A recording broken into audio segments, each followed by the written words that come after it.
the big story today, Johnson. We begin with an announcement that flew under the radar most of the day. Former New Mexico Governor Gary Johnson will be running for president in the year 2012. Good afternoon to you. I am Dylan Radigan. Johnson, the latest Republican to make his intentions known in an announcement on the steps of the New Hampshire Capitol. Watch.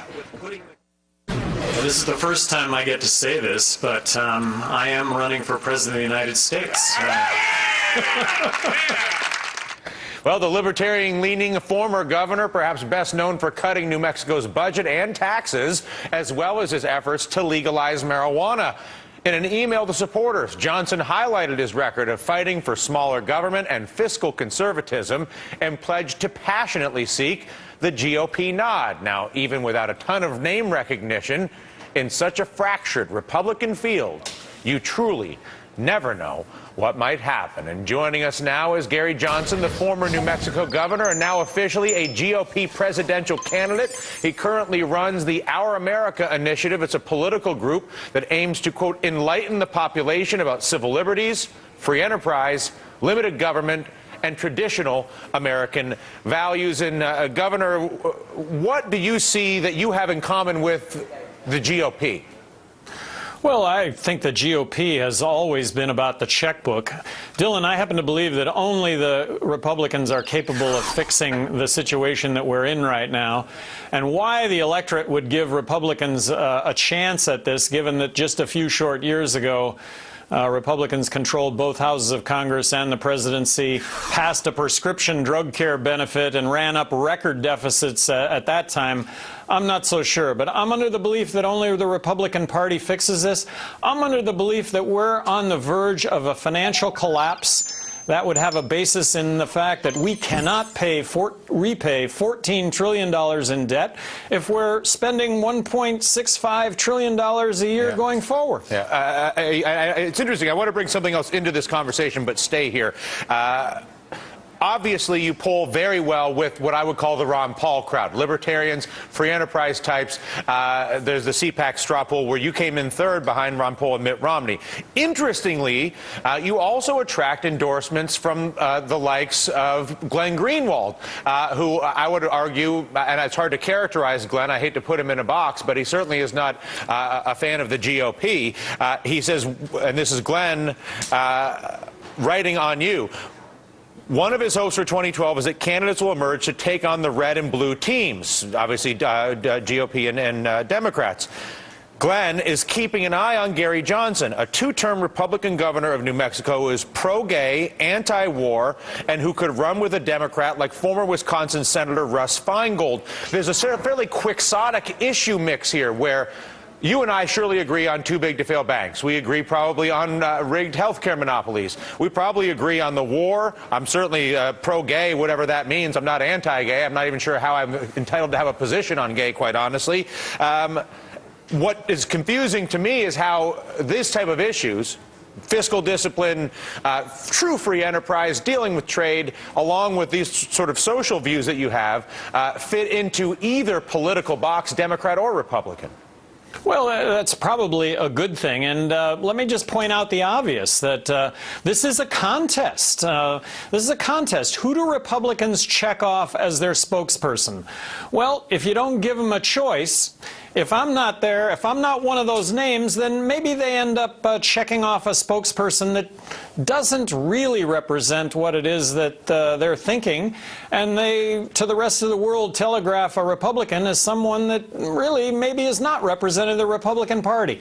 So I'm engaged in this. It's a contest.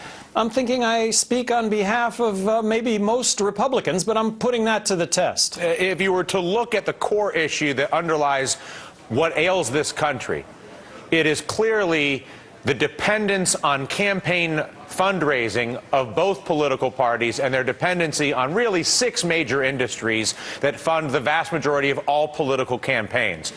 Do you believe that you could gird yourself, and my goodness, it would require some rather heavy girding to do it, to actually come into the room and say, not only do I believe everything that you've already articulated, but I recognize the root of evil is money in politics, and I will root it out with a constitutional amendment of some kind?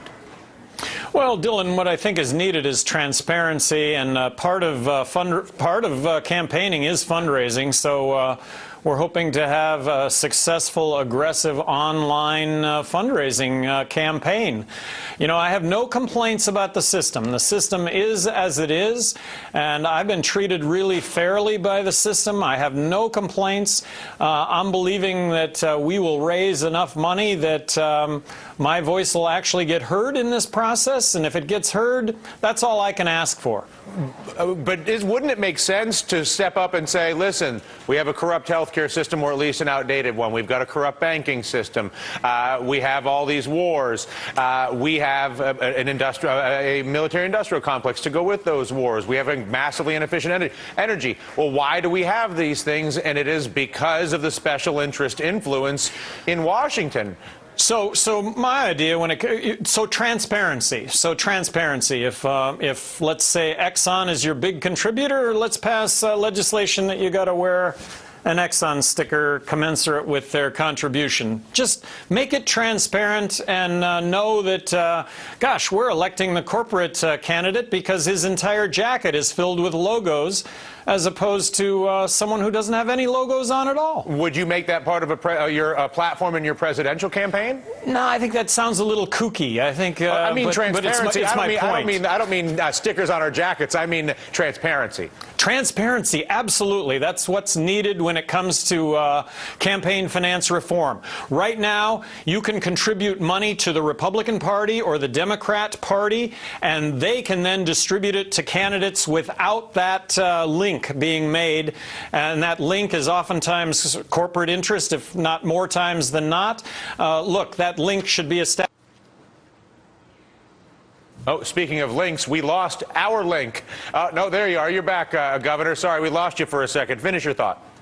Well, just that, transparency. Make the process transparent. Just make sure that that when it comes to any candidate, you know where their money is coming from, every bit of it, every dime.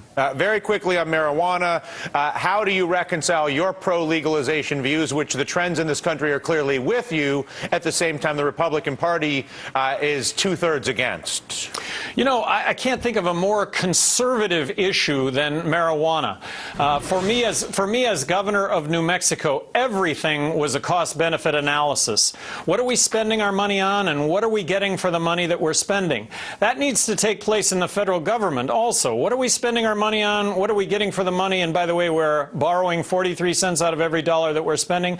But in that context, Dylan, half of what we spend on law enforcement, the courts and the prisons, is drug-related. What are we getting for that? We're arresting 1.8 million people. We have now 2.3 million people behind bars in this country.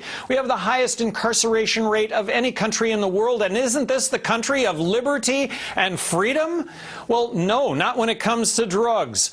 So legalize it, control it, regulate it, tax it. Let's make the correlations with prohibition and the fact that violence is a prohibition phenomenon. Governor, as anybody who's watched my show knows, a lot of the views that you articulate are very similar to the sort of rhetoric that we use around here, and it will be very interesting to watch your campaign, and we thank you for keeping us up to date. Hey, thank you for having me on, and I'll hopefully be able to do this again a few more times. I would imagine you will, sir. Governor Johnson, all the best.